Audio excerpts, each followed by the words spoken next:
Oye País, buenas noches, Oye País, yo soy Rudy González. Gracias por su compañía en esta hora, como cada noche aquí por Color Visión. Analizamos los temas de interés nacional e internacional. Amenazas de lluvia durante toda esta semana, unos aguaceros así que vienen de buenas a primeras y espanta.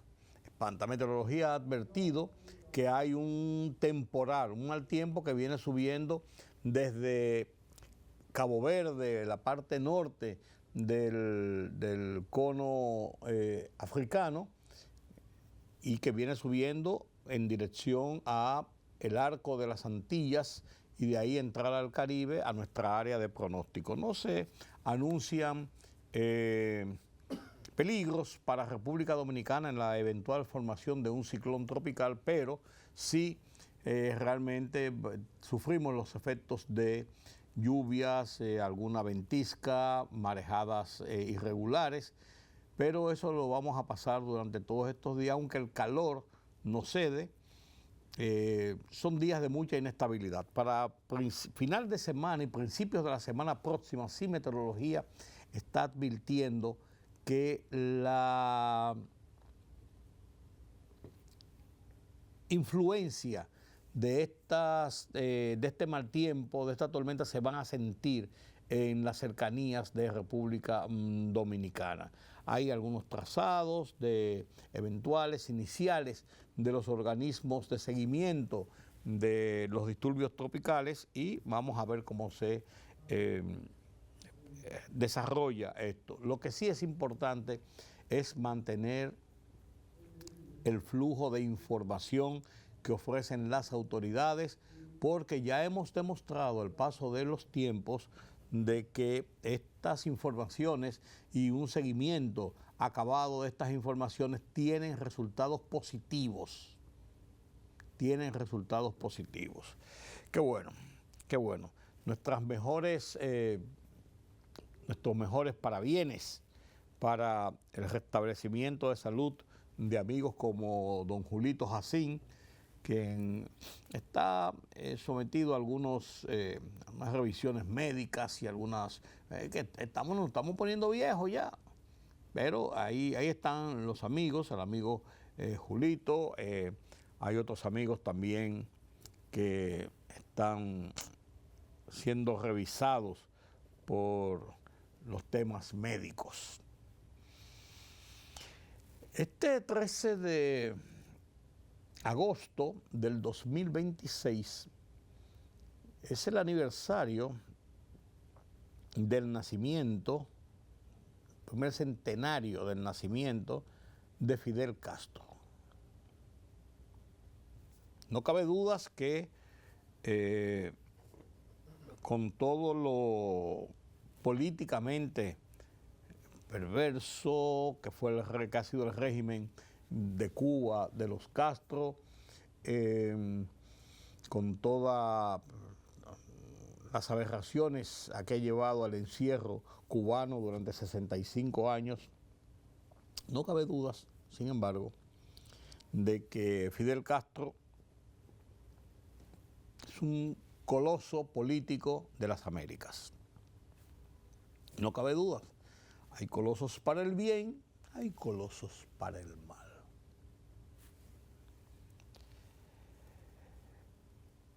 Ejerció el poder ejecutivo en su país, en Cuba, durante 50 años, después de haber asumido en el 1959 la dirección de la revolución en las montañas, que concluyó con el derrocamiento del régimen dictatorial de Fulgencio Batista.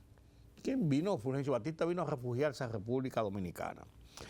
Entonces, él asumió el poder en ese momento hasta el 79 y después de 1976 hasta el 2008 ocupó la posición de presidente del gobierno cubano.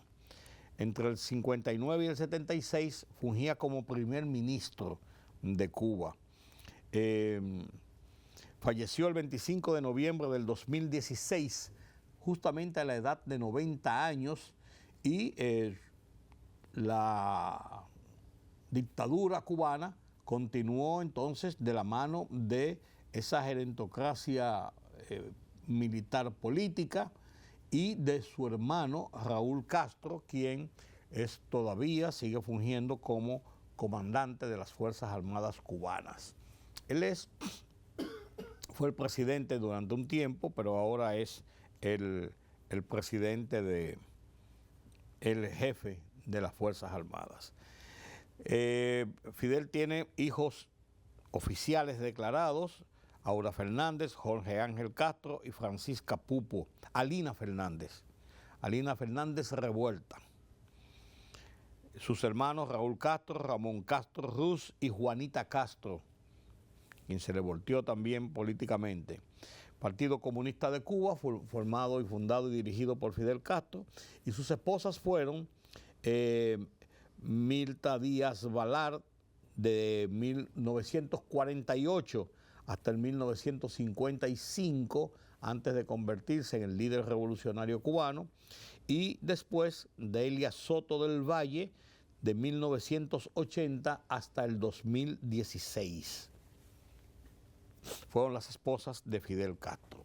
En Cuba, en la Cuba de Fidel, él sigue manteniéndose como un símbolo de muchas de esas generaciones que viven en Cuba. Lo consideran un gran líder, lo consideran como un hombre salvador de la patria.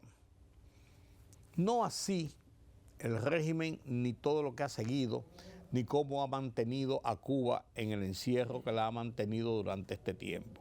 Claro, en el exilio Fidel es el responsable y el culpable de todo lo que ha pasado y de todo lo que se ha asumido Cuba. Si lo ponemos en una balanza y otra, tiene razón el exilio en ese sentido. Yo he estado en Cuba muchas veces y Cuba, cuando usted habla de Fidel en Cuba, lo ven como el padre de la patria. Incluso la situación está mala, Fidel no es el culpable. Lo hasta exoneran de la responsabilidad y lo ven como un hombre que luchó por liberar a Cuba de la dictadura y por ser un hombre bueno. Cada uno tiene sus opiniones. En el exilio, lógicamente, vuelvo y digo, él es el responsable. Pues hoy en Cuba hay celebraciones, en cierto modo, por el aniversario del nacimiento de su líder, Fidel Castro. Hay otros que reniegan de esas celebraciones en la misma Cuba, y en el exilio, principalmente en Miami, lógicamente, un repudio brutal. Y lo que he comentado y he dicho, lo he dicho dentro del mayor marco de objetividad posible, porque ustedes saben cuál es mi posición ideológica, si se puede decir. Yo no tengo posición ideológica ni discuto de política y de ideología, pero mi línea de pensamiento en ese sentido ha sido tradicionalmente hacia la derecha, centro-derecha.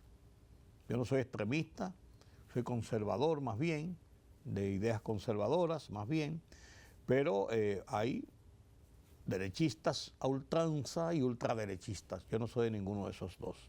Pero en el caso cubano reniego totalmente de un régimen de esa naturaleza que reprime a la población, que la encierra de esa forma brutal y además de eso que no da oportunidad a una apertura ni a las libertades.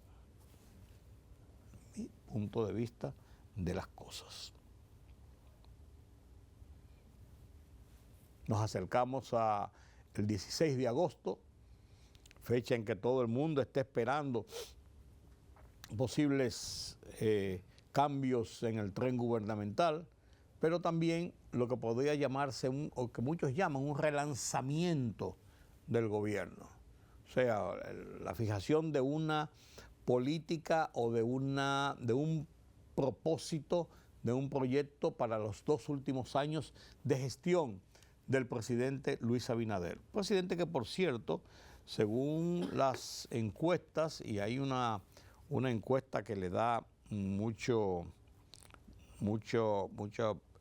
ganancia de causa en ese sentido, es la encuesta de, caramba, creí que la tenía aquí, es esta encuesta, déjame ver si la encuentro, no la encuentro, no la saqué directamente. Esta encuesta coloca a Luis Abinader en una posición, o sea, Luis Abinader y su gobierno, hace una evaluación del gobierno de Luis Abinader y lo coloca en una posición sobre el 50% de la aprobación en República Dominicana al cumplir los 6 años de su gestión. Una posición interesante si se pone a ver de cara a lo que son las opiniones divididas que hay entre personas prooficialistas, personas de la oposición y la sociedad en sentido general. Cada uno tiene su, diría yo, su valoración de lo que es la gestión de gobierno del presidente Luis Abinader. Déjame ver si obtengo esta evaluación de la gestión del presidente. La había guardado para compartirla con ustedes porque me pareció interesante, porque son tiempos en que hay lógicamente mediciones de lo que es una gestión de gobierno, y más una gestión de gobierno a punto de ya en la última parte de su gestión. Gestión de gobierno, aprobación. Usted aprueba o desaprueba de forma que Luis Abinader está conduciendo el gobierno de la República Dominicana, un 52.1%, con algunas personas indecisas aprueban esa gestión, y un 55.5% sin que hayan indecisos, o sea, directos, aprueban la gestión del gobierno de Luis Abinader. Esta es una encuesta hecha por Atlanster, que es una firma internacional que hace encuestas de medición interna de países y de comparaciones con mediciones internacionales de países similares y de entornos regionales similares. El caso de nosotros se nos ubica lógicamente en Centroamérica y el Caribe. Primero en el hemisferio, en las Américas, y luego en Centroamérica y el Caribe. Esa es la valoración que tiene la ciudadanía, según esta encuesta, que tiene mucho prestigio, sobre la gestión del presidente Luis Abinader. La Junta Central Electoral está enfrascada en una discusión con el tema de las encuestas, y hay dos temas, hay un tema interesante que es el caso de una herencia que está siendo reclamada de la familia Trujillo. Vamos a comenzar un poquito sobre estos dos temas y algunos más después de la pausa. La procuradora adjunta y directora de persecución del Ministerio Público, Jenny Berenice Reynoso, afirmó que el ex procurador general de la República, Jean Alain Rodríguez, presentó por escrito una propuesta de acuerdo al órgano persecutor, aunque no ofreció detalles sobre el contenido ni el momento en que se produjo el acercamiento. Reynoso hizo la revelación durante una participación en el almuerzo semanal del Grupo de Comunicaciones Corripio, donde aseguró que fue Rodríguez quien planteó la posibilidad de llegar a un acuerdo y no el Ministerio Público. La magistrada explicó que debido a que la propuesta fue rechazada, el Ministerio Público se abstendrá de revelar sus detalles en cumplimiento de las disposiciones del Código Procesal Penal. La matrícula de estudiantes de nacionalidad haitiana en el sistema educativo de República Dominicana aumentó en 18.394 alumnos, superando los 205.000 estudiantes. según datos citados en un trabajo publicado por el periódico El Nacional. En contraste, la matrícula de estudiantes dominicanos registró una disminución de 23.846 alumnos, reflejando cambios en la composición de la población escolar y en la dinámica demográfica del país.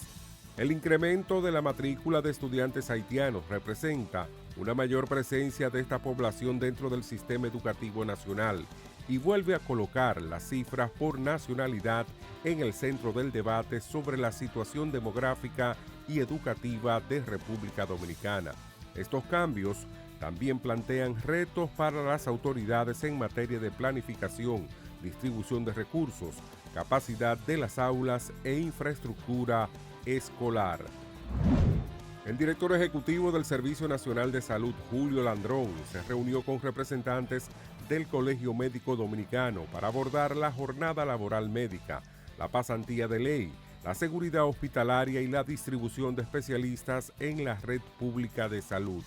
Ambas instituciones reafirmaron la importancia de cumplir la jornada de 4 horas diarias y 20 semanales, además de garantizar condiciones adecuadas para los pasantes y una asignación de especialistas acorde con las necesidades de los centros.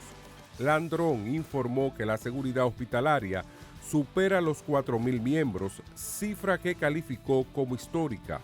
El Servicio Nacional de Salud y el Colegio Médico Dominicano acordaron implementar un plan piloto de seguridad en una zona priorizada y evaluar su posterior extensión a otros establecimientos del país.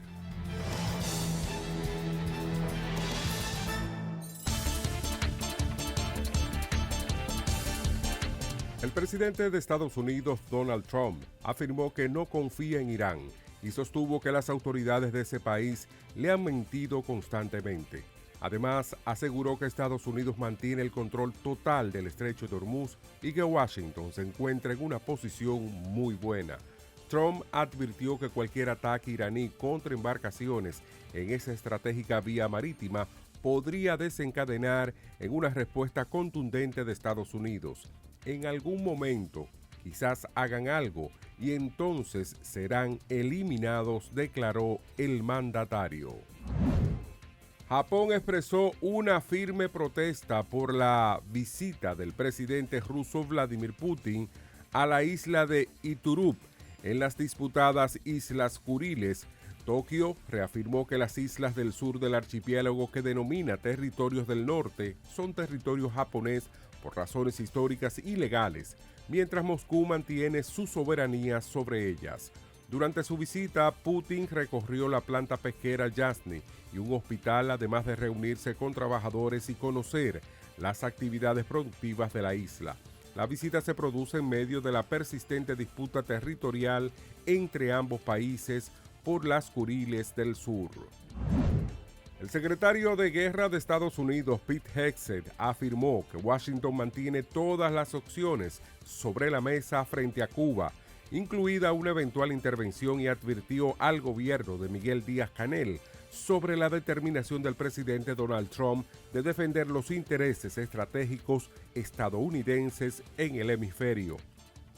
Las declaraciones formuladas durante una visita a Panamá se producen en medio del endurecimiento de la política de Washington hacia La Habana, que incluye nuevas sanciones contra funcionarios cubanos. Por su parte, el secretario de Estado Marco Rubio anticipó que Cuba podría encaminarse hacia una transición antes de finalizar el actual mandato de Donald Trump. Política, economía, sociedad. Los temas del día a día los contamos con claridad y con precisión. Recuérdate que el INTEVI se aumentó a un 18 para bajarlo a un 16. Sí. Una libertad de prensa que ellos no manejan y de expresión. Hay una especie de experiencia frustrada de la OEA en Haití. En Oye País, información veraz, periodismo con valor.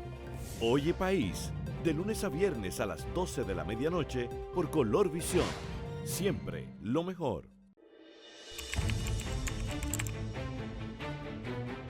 Periodismo de investigación, columnas, opinión, análisis, reportajes de fondo, hora por hora, una completa plataforma multimedia.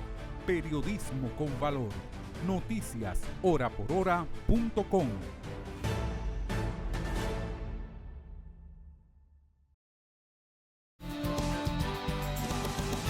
Gracias por continuar con nosotros aquí en Oye País. Miren, la Junta Central Electoral, uno de los organismos vitales, centrales del sistema institucional de la democracia dominicana y eje de los procesos electorales de cada 4 años, entre otras atribuciones que tienen, por ejemplo, la cedulación y muchísimas otras cosas, pero eje central del proceso democrático, ha estado enfrascado en las últimas semanas en unas disputas que, si bien es cierto que son buenas las discusiones sobre los temas y que los organismos públicos, como el caso de la Junta, deben estar prestos para rendir cuentas y además de eso, de tomar las medidas que entienda de lugar dentro de lo que son sus atribuciones, no es menos cierto que es un organismo que no tiene la necesidad de verse enfrascado en choques con sectores de la sociedad en diferentes vertientes, entre ellos y principalmente con medios de comunicación, con la prensa, con el ejercicio de la libertad de prensa, porque esto provoca situaciones enojosas. La Junta tiene sus razones, los medios tienen sus razones. Y lo pongo dentro del contexto. La Junta Central Electoral acaba de enviar una notificación al Centro Económico del Cibao, una prestigiosa institución de República Dominicana que dirige por demás un hombre respetable. Actualmente es el vicepresidente o presidente del Consejo de Directores del Banco de Reservas de la República Dominicana. Vicepresidente, presidente, gobernador, administrador, o sea, el jefe del Banco de Reservas. Pero Leonardo Aguilera ha sido un hombre de muchos años en las lides de las encuestas electorales y el Centro Económico del Cibao se reputa como una de las instituciones de mayor veracidad, de mayor verticalidad y de mayor objetividad en sus trabajos. Yo, por ejemplo, cuando salimos con el periódico Diario a Diario, Miguel Franjul, Josefina Navarro, Fabio Cabral, Lito Santana, Ingrid Quesada, Pedro Vargas, Ramón Jerez, yo, un equipo que habíamos salido de la dirección del Grupo Listín, de los periódicos del Grupo Listín, conformamos un equipo para hacer un periódico semanario, Diario a Diario, y la primera edición en Diario a Diario fue precisamente en el mes de abril del 2004, a boca de jarro, como se dice, de las elecciones de mayo del 2004. Y en la portada, nuestra información base era una encuesta que pagamos para que nos hiciera el Centro Económico del Cibao de cuál era la perspectiva. ¿Cuál era la perspectiva del proceso electoral que se avecinaba? Certero. Leonel Fernández, primer lugar, yo no recuerdo en este momento el porcentaje que daba. Segundo lugar, Hipólito Mejía. Tercer lugar, Eduardo Estrella, quien competía por el Partido Reformista. Y al dedillo, unos puntos más, unos puntos menos, pero en el orden, en la cronología, en la ganancia de causa, perfectamente. Y desde antes de eso, uno le había dado seguimiento al Centro Económico del Cibao. Siendo yo director de Última Hora, en Última Hora no hacíamos encuesta de opinión política a propósito de los procesos electorales. Sin embargo, nosotros nos trazamos, el equipo editorial nuestro, Ricardo Rojas, Juan de Lancel, Manuel Quirós, Vivian Jiménez y yo, que éramos el equipo editorial, decidimos publicar las encuestas que realizaban de manera independiente, no de un partido político, sino medios de comunicación. Independientemente, nosotros las reproducíamos y las publicábamos con su anuencia, claro. Y así hicimos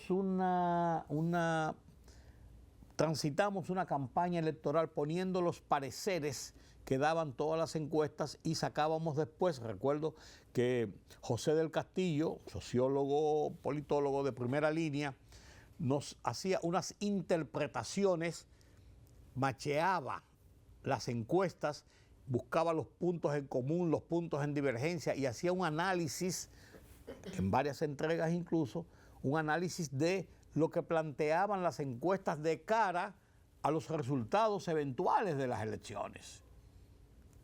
Al dedillo.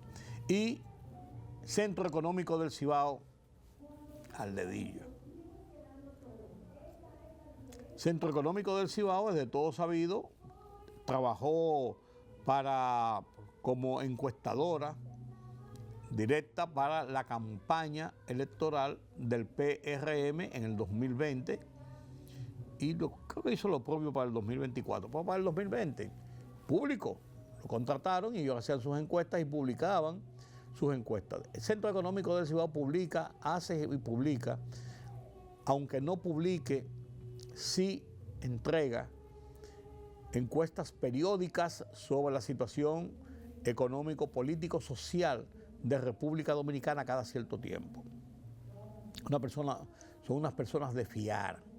Y Leonardo Aguilera es un profesional, un hombre serio, un hombre encargado. La Junta Central Electoral no cuestiona la encuesta, pero le mandó un acto de alguacil advirtiendo al Centro Económico del Cibao una intimación para que no vuelva a producir y para la posibilidad de sanciones por violar la resolución que emitió la Junta hace un par de meses prohibiendo la publicación de encuestas de corte político en República Dominicana. Un tema que está en los tribunales y en el desafío de los medios de comunicación, entre ellos ACD Media, que ha publicado varias encuestas y el lunes está anunciando para este lunes próximo una nueva encuesta de opinión política para publicar lo que ha sido desde hace ya unos años la constancia de publicación de sus encuestas, y ellos indican que se amparan en lo que establece la Constitución sobre la libertad de prensa y la libertad de expresión en República Dominicana, que no puede prohibir ni la Junta ni nadie la publicación en un medio de comunicación de una encuesta. Si no violenta la ley con una difamación, con una incitación a la sociedad, a la violencia o lo que sea, no pueden. Ya lo hizo con ACD Media, y ACD Media, que dirige Daniel Alcántara, el periodista Daniel Alcántara, ha dicho que ellos sencillamente están pidiendo o pidieron su eliminación de la encuestadora ACD Media, que le hace los trabajos a ese grupo de comunicación, como encuesta autorizada, porque la Junta tiene un registro de encuestas autorizadas para poder hacer la Junta. Yo decía hace una semana, a propósito de este impasse, que yo creo que la Junta, y es lo que se ha establecido, lo que se ha dicho, extralimitó sus funciones, y lo ha dicho el propio Tribunal Constitucional, extralimitó sus atribuciones.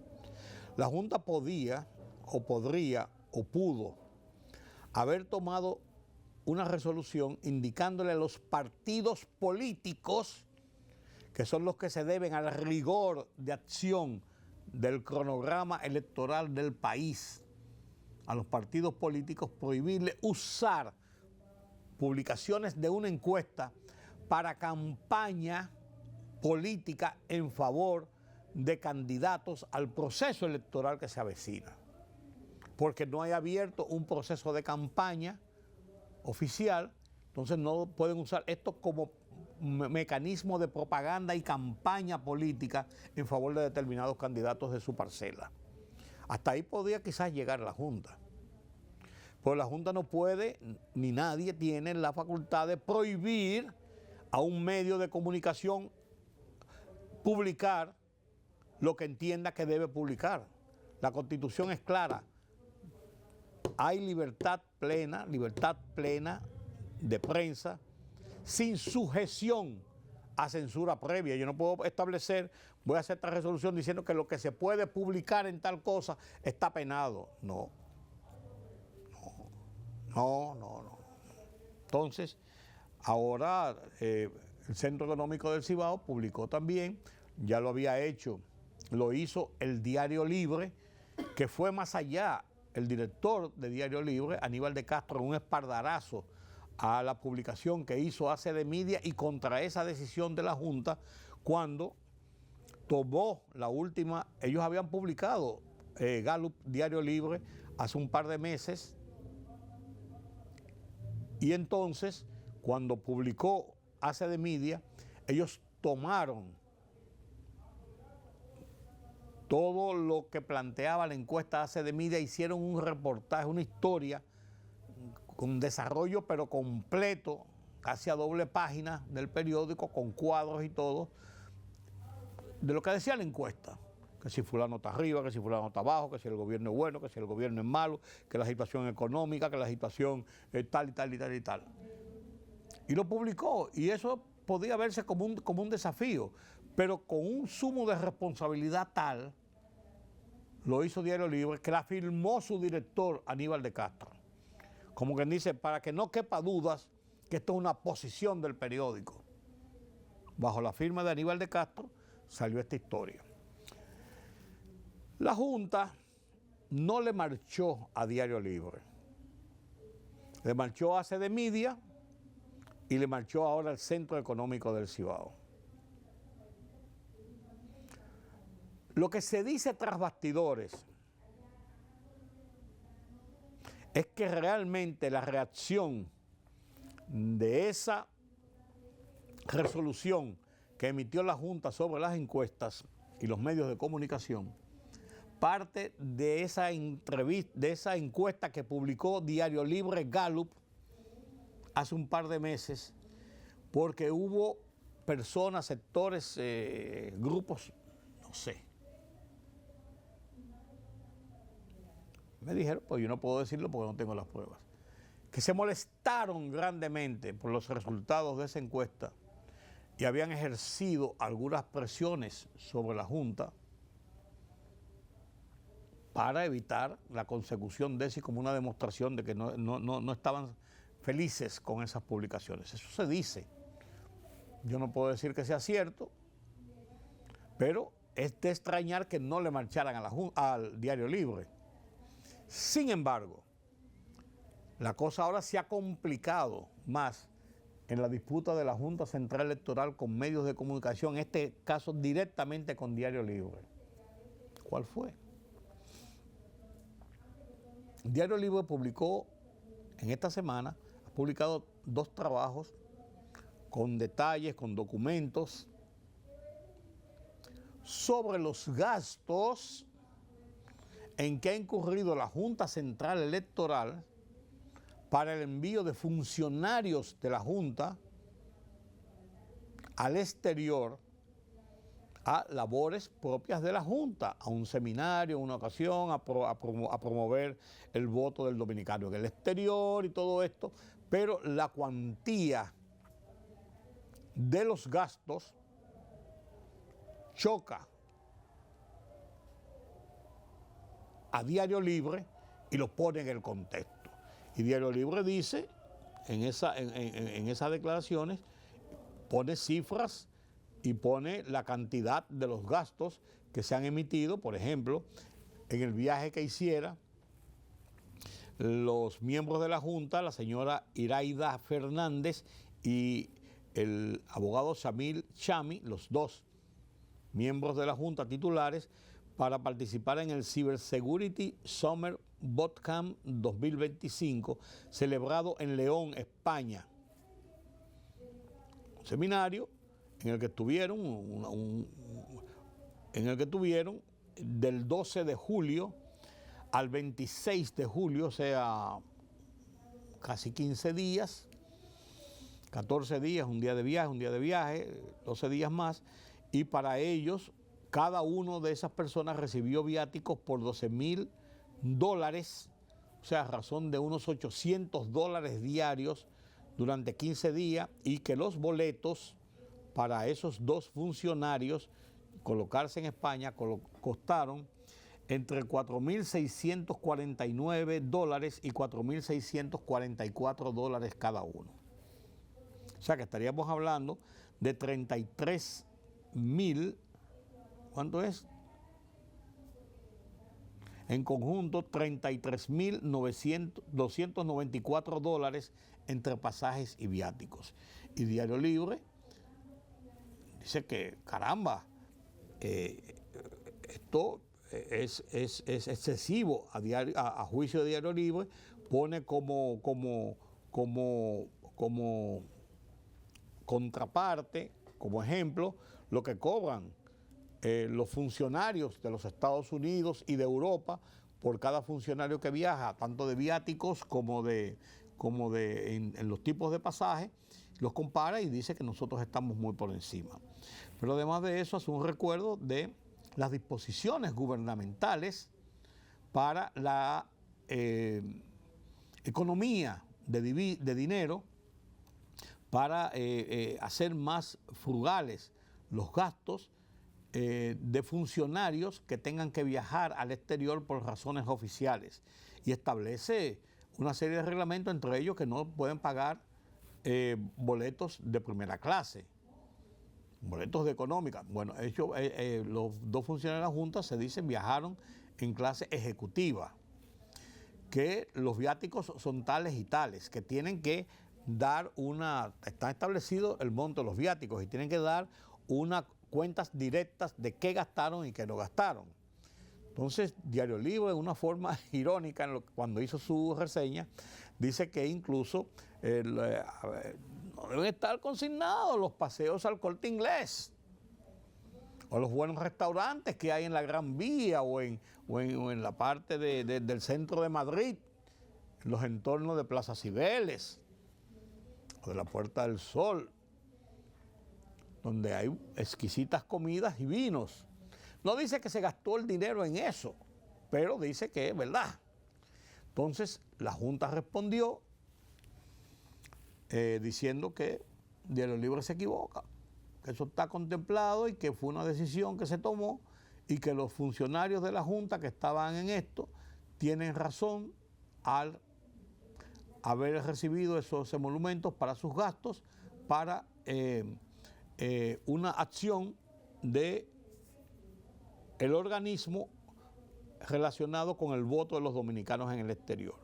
Diario Libre, en su cuestionamiento, fue más allá y citó la ley de función pública sobre los viáticos y cómo deben ser las compensaciones y cómo deben ser las devoluciones y la rendición de cuentas por los viáticos. Pero también estableció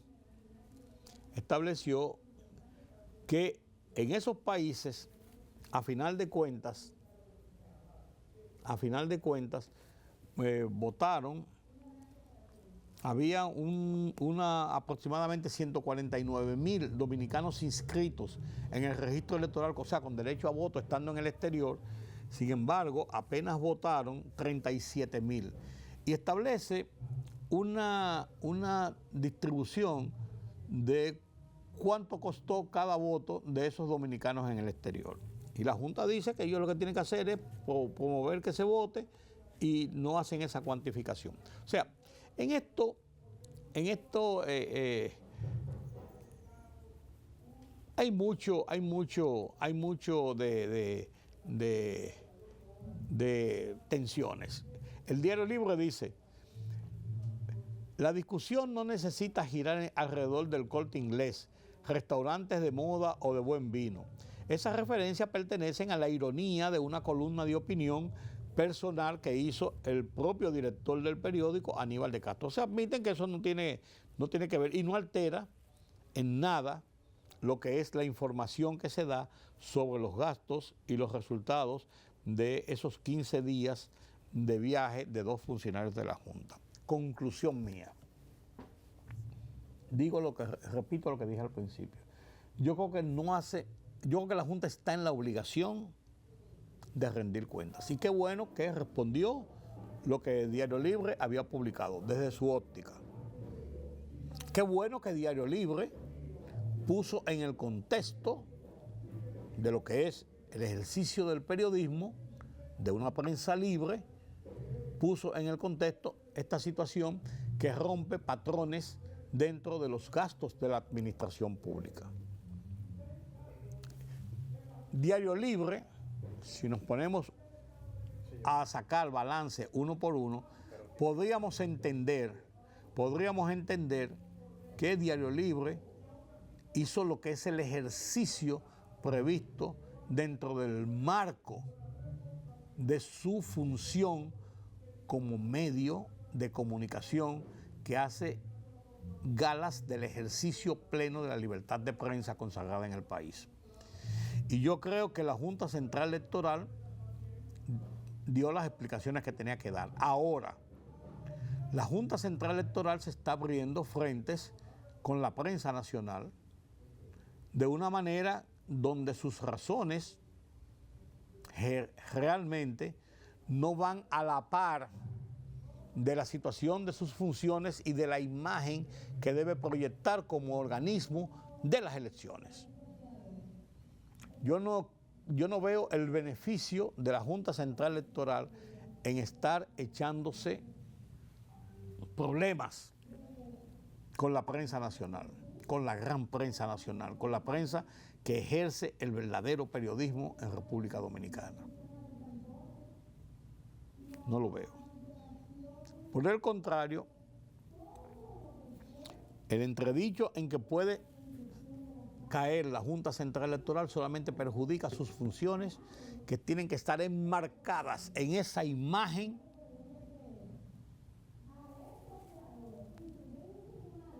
de organismo firme, de organismo que debe estar decidido a realizar las funciones de ser el rector de los procesos electorales de República Dominicana. Esta Junta ha ganado prestigio sobre una tradición de juntas con muchos problemas y unas buenas, otras malas, pero que han navegado en muchos problemas. Y esta Junta ha hecho galas de ser muy abierta, de esta composición de Junta, de ser abiertos, de estar centrados en su trabajo. Entonces yo no veo la necesidad de esta rebatiña. Creo que si lo ponemos en una balanza, sale perdiendo la Junta Central Electoral y puede colocar en entredicho su posición que no ha sabido ejercer de cara a los partidos que han violado reglamentaciones establecidas por la Junta, pues la Junta ha guardado silencio y ha dejado que las cosas pasen. Como por ejemplo, del mismo tema de las campañas en periodos vedados para realizar campaña. Ocurre incluso en la actualidad. Ojalá que esto se ponga sobre la mesa, se evalúe con cabeza fría y esas diferencias se zanjen, pero además de eso se emprenda un camino de esa misma apertura y de ser conscientes de que la prensa nacional juega esa función y ellos también. Permítame la pausa.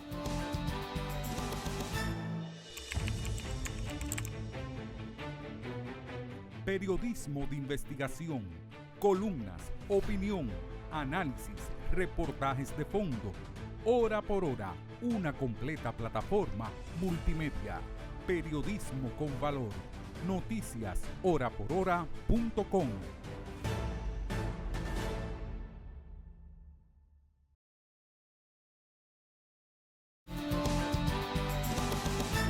Gracias por continuar con nosotros aquí en Oye País. El tema de Colombia y el terremoto sigue siendo centro de atención porque es una catástrofe que va ya tomando un perfil con la cantidad de víctimas, con la cantidad de personas que perdieron su hogar, con los destrozos a la propiedad pública y privada.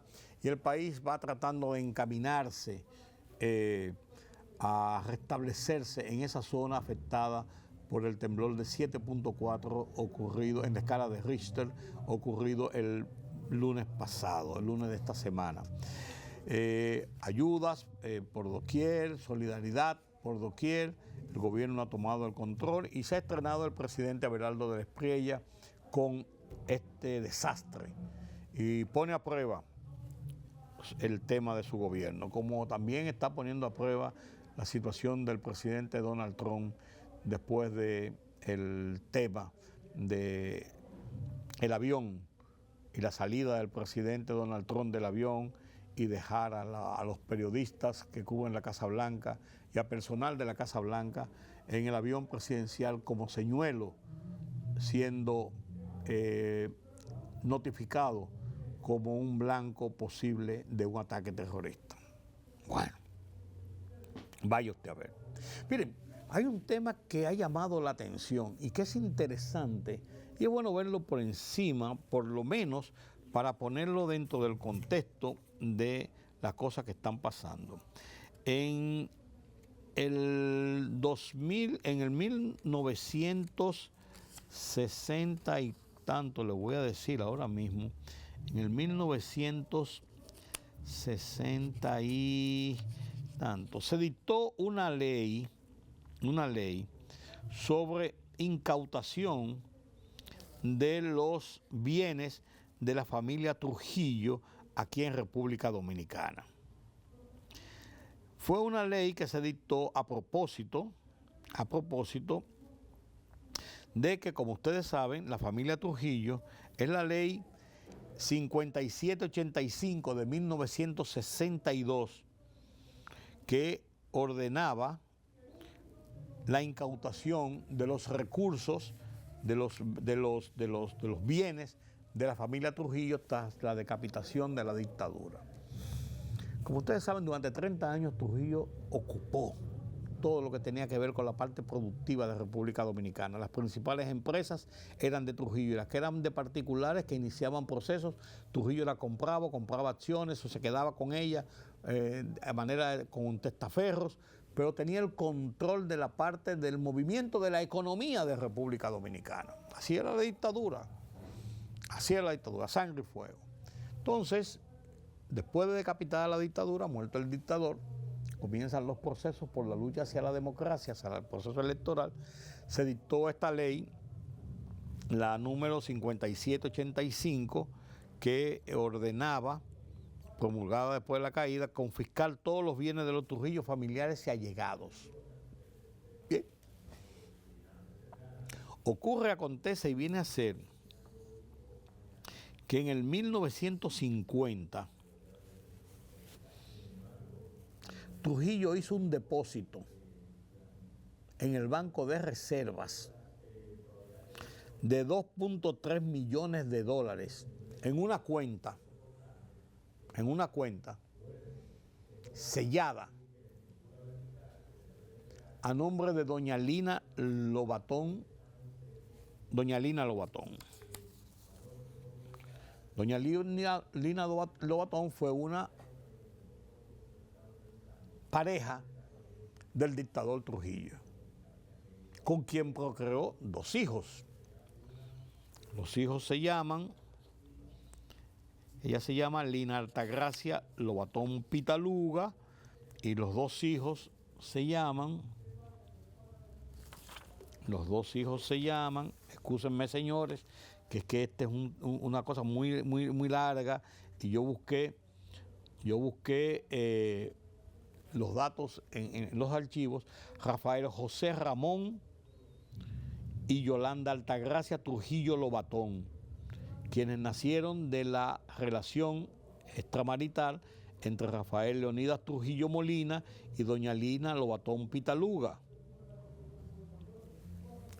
Ellos dos, hace varios años, interpusieron una demanda al Banco de Reservas para que le devolvieran esos fondos que Trujillo había depositado a su madre, a doña Lina Lobatón Pitaluga, había depositado esos fondos que no podían ser retirados del banco sino hasta después de la muerte del dictador. Muerto el dictador, eso pasó a ser un bien incautado.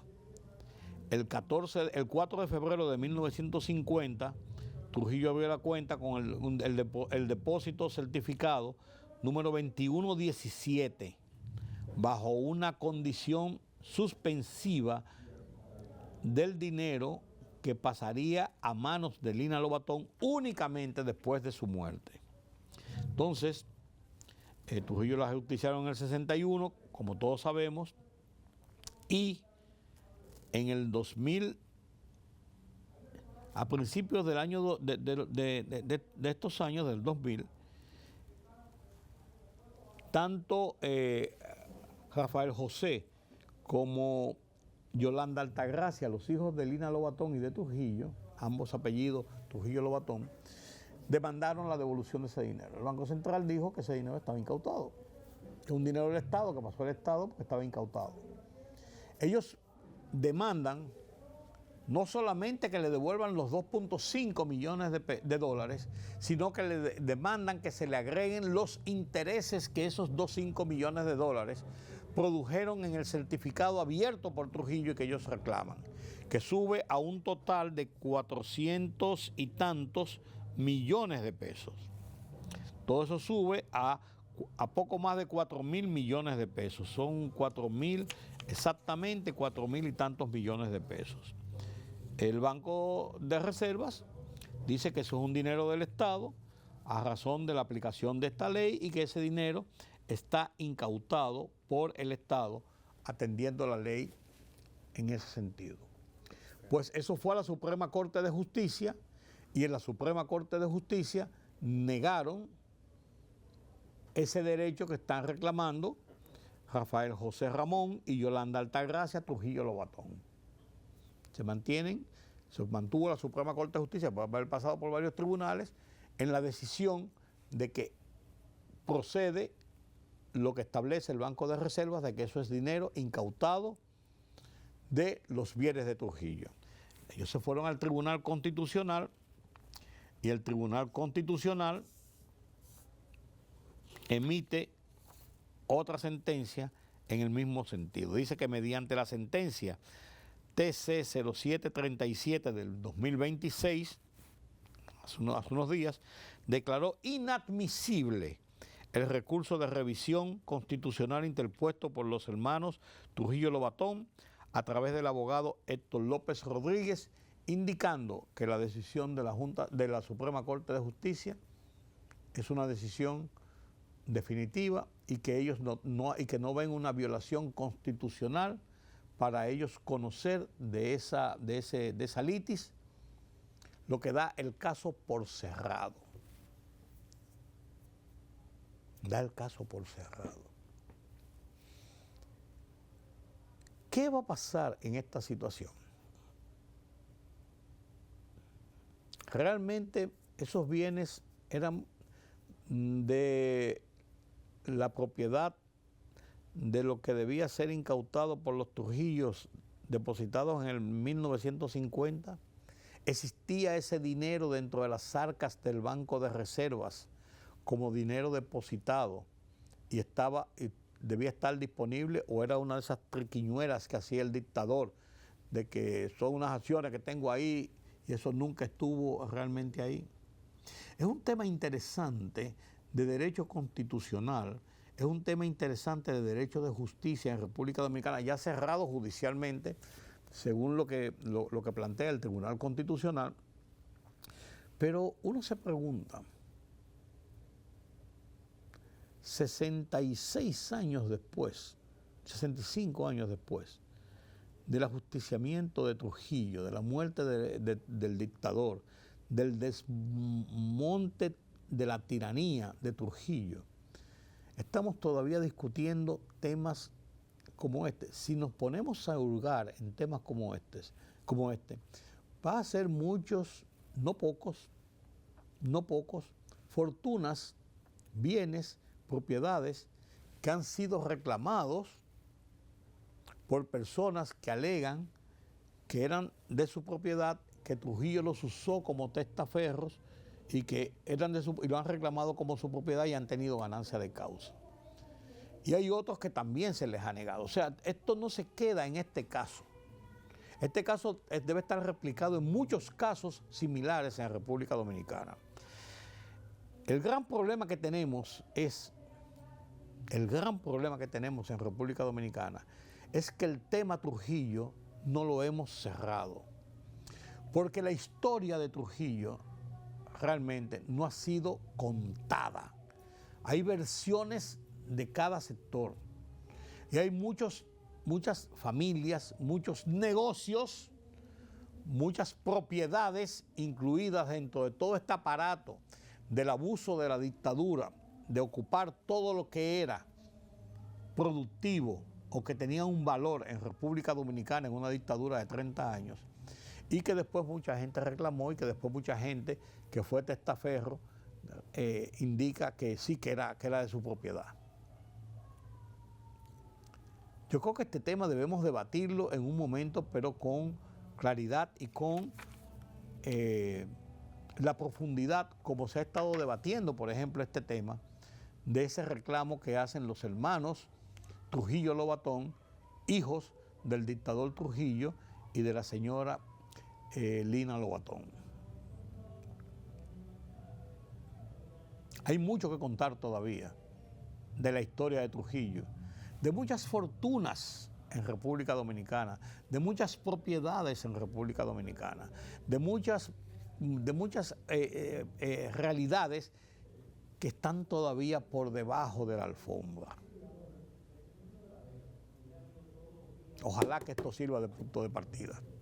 Gracias por haberme acompañado en este conversatorio esta noche aquí en Oye País. Yo soy Rudy González, les deseo un feliz resto de esta noche y los convoco para mañana nueva vez aquí en Color Visión. Será hasta entonces.